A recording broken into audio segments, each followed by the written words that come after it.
Welcome to Get Perspective, the unscripted, unfiltered, real talk show. And here, we bring people of all different nationalities, ages, and sexual orientations together. For what you may ask? To talk, of course, about social issues, dating, and anything and everything in between. 4 participants will watch 2 spontaneous interviews recorded at NHL Stenden. We call these Vox Boxes. After each Vox Box, the 4 of us will converse about the topic at hand. And who knows, maybe you'll get some perspective.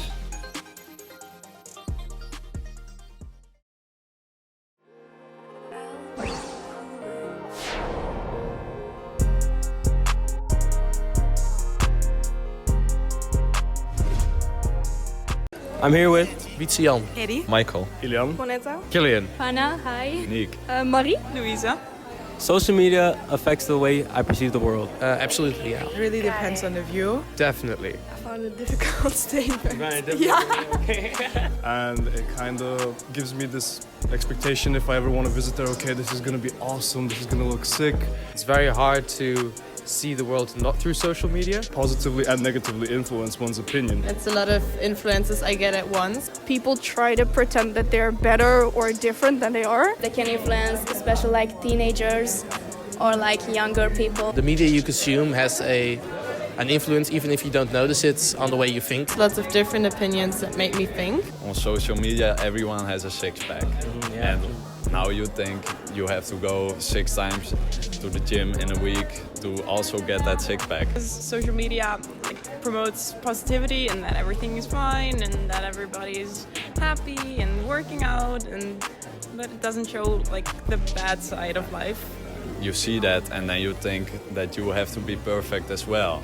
When you see someone on Instagram and like you compare your life to that life on Instagram and you become a bit depressive and you see the world in a different way. Yeah, and when you let it go a bit, it's just more you, and then you can focus on the people who are really around you and just what you can actually see. Yeah, you just have to communicate with people and be more wary of your surroundings instead of your phone, I think. Yeah. Like when I went there, it was totally different. I already had this negative expectation, but I was blown away by how good it was actually.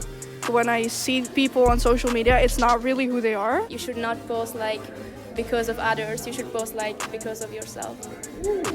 Bars, Anna, preach it. Okay. A boy, Vision, from the Vox Pop states, the media you consume has an influence even if you don't notice it. What's your opinion on this statement? Well, I think that social media influences us in so many ways, like things that we cannot even, get to understand. Like we're not capable of understanding like the way we feel, the things we do. The algorithm knows everything we do. Like, when you listen to a song and then you get a recommendation that's totally so similar to the one you just listened to. I think it's everywhere, like in so many, I don't know, but like at every level that we can think of, social media is there in a way. Yeah, definitely. I think what really makes that part stick out is this social media bubble that you live in. So you experience what you want to experience, kind of. So everyone has their own bubble of social media that influences you. And for me, for example, I read a lot about technique and all that stuff. And it's really weird how much tech news I get on a daily basis that other people never know. So it's really depending on the bubble that you are in, how information gets to you. And I think you're then always exposed with it, and it already affects us and everything we see and how we see the world then. For example, if I see like a post on Instagram, for example, I see the Eiffel Tower with like beautiful weather, the sun is shining, but of course Paris won't look that way all the time, but I will have this perception then. So definitely influences, although we're not aware of it. Yeah, and I think something really dangerous is that, as humans, we tend to relate to everything we see and everything we discover in a way.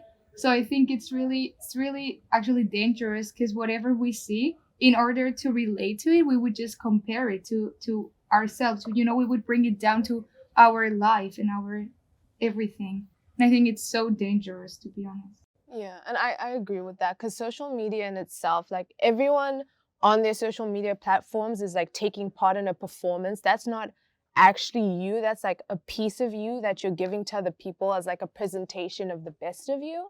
And when you start like perceiving people as that, they start being like the full picture. So if I saw like Philip's Instagram before I met you, I would have a completely different like perception of you than what you actually are. And that makes it a bit weird when you're like talking to people, meeting people. It's not the same as it used to be, you know.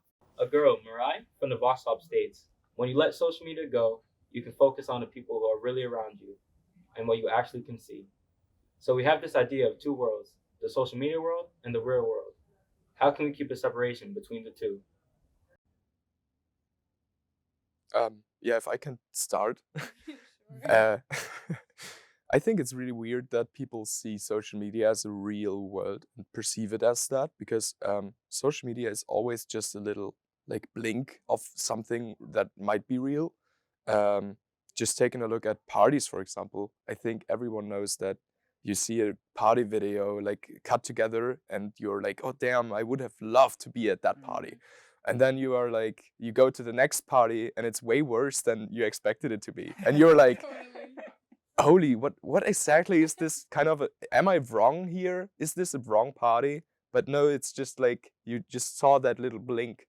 So I think we really need to like get perspective again on what actually is like the case, and like get a view of the bigger picture, not just like the little blink that you saw on Instagram or something. Reminding yourself that this blink is just 15 seconds of I don't know how many hours of that party, you know? And I think also the influence is kind of inescapable, but becoming conscious about the social media world and how it affects us, how we think and how we behave is the first step to it's the first step to separate both worlds, to just know, okay, everything we see on social media about people, places, whatever, is just can be a lie, you know, everything can be a lie. But I think it's also really, really hard because at this point, social media and real life are so connected. It's also intertwined in a way. You know, I cannot think of me going on a train, for example, and having to travel for 3 hours without looking to my phone, you know, without consuming social media. So it's part of our daily life. You know, we go out with friends and first thing we do is take a picture. And, you know, it's just like, it's part of what we do. So like, it's so hard to tell our brains, this is real life and this is social life, social media life. Yeah. I think it's all just too connected to be able to separate it. I don't know. What do you think? I also think it's weird how that influence of like social media being so part of our daily lives, like it influences what we value. You know, I always think about like the poets and stuff of back in the day, like Shakespeare and stuff. They would wax lyrical for like 50 freaking like poems about the sun or like the flowers in bloom. And it's like, what was life like back then when we didn't think of the world in terms of what looks best for social media? Like, what would we be? What would we value? What would we be paying attention to? And like, I kind of wish that I had never gone on it so I could see what that's like. But it's also like, it's so ingrained in our daily lives. There's no escaping it. We just have to figure out how to take a break every once in a while, you know? Yeah. And how to deal with it. Yeah. Probably. Yeah, dealing with it. How do we deal with social media? Because it is part of our life and everywhere. I think it's really important that you take responsibility for yourself, that you become conscious, try to just live in the present and be aware of the dark sides of social media and how it affects us and be aware about it. I think just creating your own ideas of life by experiencing it and also being critical about what every media product can represent, maybe something else that is like contradicting to your ideas, but still be critical about what you experience and just enjoy it, I guess. I think I agree. It's important to like take a break every now and again and engage fully like with the real world, because, you know, if you're in your social media bubble for too long, you kind of lose track of what's important and what's not. Yeah, definitely. I would say that first of all, we always need to raise awareness so that people know about certain topics like that. Just take a look at the social media dilemma. It was a really big thing. Everyone was talking about it. And even though you were in a social media bubble, you still saw it, right? And I think this kind of awareness is really important for all of us to make it better for the next ones and to make already help us out to deal with everything.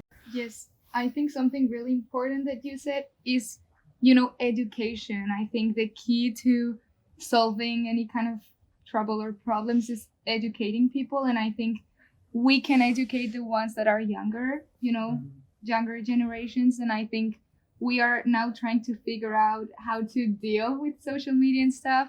So I think whatever we kind of get from it, we can teach. And I think that's really, I don't know, it like inspires me in a way, be like, yeah, well, we are facing this, but we can teach how to deal with social media to younger generations. I think that's definitely preventing what we've learned and just, solving this problem we all have sometimes with social media and helping people with this problem we all sometimes feel with social media. So that's the way to go.